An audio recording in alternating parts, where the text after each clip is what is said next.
যে প্রেমের বিয়েটা বেশি সাকসেসফুল না অ্যারেঞ্জ ম্যারেজ বেশি সাকসেসফুল। 30 বছর ধরে সে রিসার্চ করছে এটা, এবং তার কথা হচ্ছে যে প্রেমের বিয়ের ক্ষেত্রে বিয়ের প্রথম দিন থেকে ভালোবাসাটা আস্তে আস্তে কমতে থাকে, কারণ এটা শুরু হয় অনেক এক্সপেকটেশন নিয়ে, যত দিন যায় এক্সপেকটেশন আরো কমতে থাকে। আর অ্যারেঞ্জ ম্যারেজ যেটা, এটা জিরো এক্সপেকটেশন থেকে শুরু হয়, জিরো থেকে শুরু হয় এবং প্রতিনিয়ত এটা বাড়তেই থাকে। এবং উনি দেখাইছেন at the end of 18 years প্রেমের বিয়ে যেই ভালোবাসা নিয়ে শুরু হয়েছে তার অর্ধেকে চলে আসছে।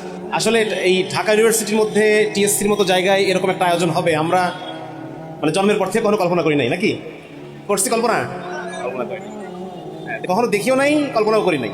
একটা মেয়েদের জন্য নামাজের জায়গা চাওয়া হয়েছে, সেজন্য আমাদের সাথে কি করছে ঠিক না, মেয়েদের জন্য একটা নামাজের জায়গা চাওয়া হয়েছিল এখানে খুনি হাসিনার আমলে, সেখানে আমাদের সাথে কি আচরণটা তারা করছে নামাজের জায়গা, সেখানে বইমেলার কথা চিন্তাই করা যায় না। আলহামদুলিল্লাহ আল্লাহ রাব্বুল আলামিন এখন আমাদেরকে সেই সুযোগ দিয়েছেন।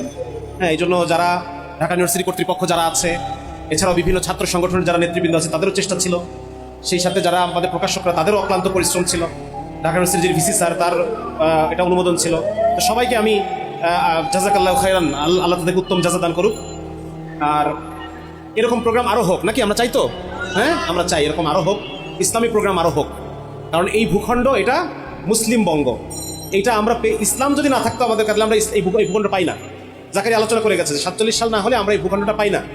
সুতরাং এই জায়গায়, এই ভূখণ্ডে, এই কেন্দ্রে মুসলমানদেরকে শিক্ষিত করার জন্য যে ভার্সিটিটা প্রতিষ্ঠা করা হয়েছে, সেইখানে ইসলামের কথা বলা যেত না একসময়।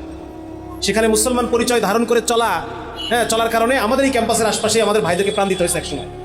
তো আমরা তাদেরকে স্মরণ করি, তাদের আত্মত্যাগকে স্মরণ করি, এবং এখন যে আল্লাহ তাআলার পক্ষ থেকে যে নিয়ামত, কথা বলার স্বাধীনতা, এটাকে আমরা সবাই কাজে লাগাবো ইনশাআল্লাহ, ঠিক না?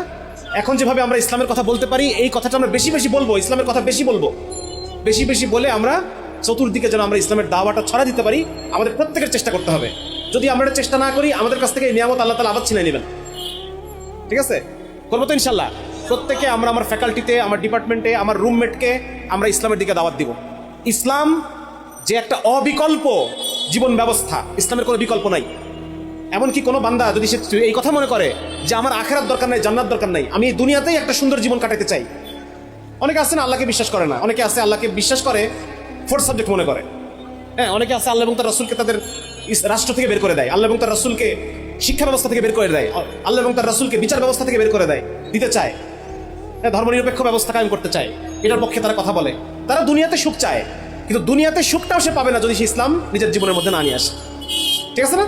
হ্যাঁ, সুতরাং ইসলাম আমাদেরকে আল্লাহ রাব্বুল আলামিন ওই ম্যানেজমেন্ট সিস্টেম আমাদেরকে দিয়েছেন, যেই ম্যানেজমেন্ট সিস্টেমটা আমাদের বডি বায়োলজির সাথে যায়, আমাদের সাইকোলজির সাথে যায়, আমাদের ব্রেইন ম্যাপের সাথে যায়।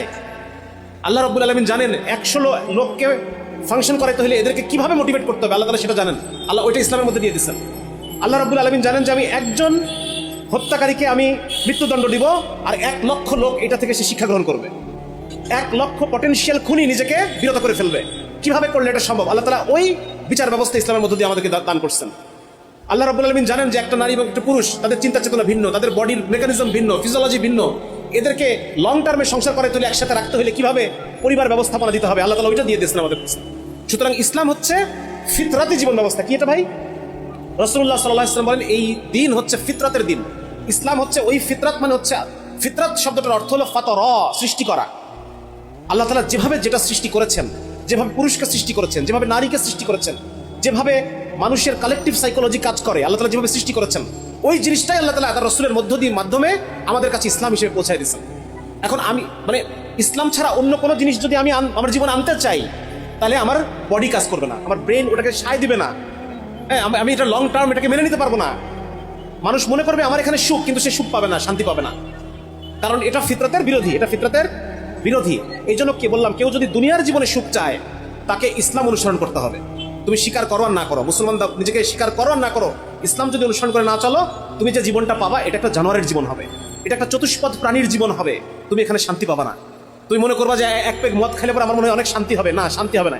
শান্তি হবে নাকি? যে লোকটা মদ খায় সে কি শান্তিতে আছে? বলেন না কেন? যে আল্লাহর হুকুম থেকে অন্যভাবে জীবনযাপন করে সে কি শান্তিতে থাকতে পারবে? সে শান্তিতে তার রূহ পেরেশান হয়ে যাবে, সে অশান্তিতে থাকবে।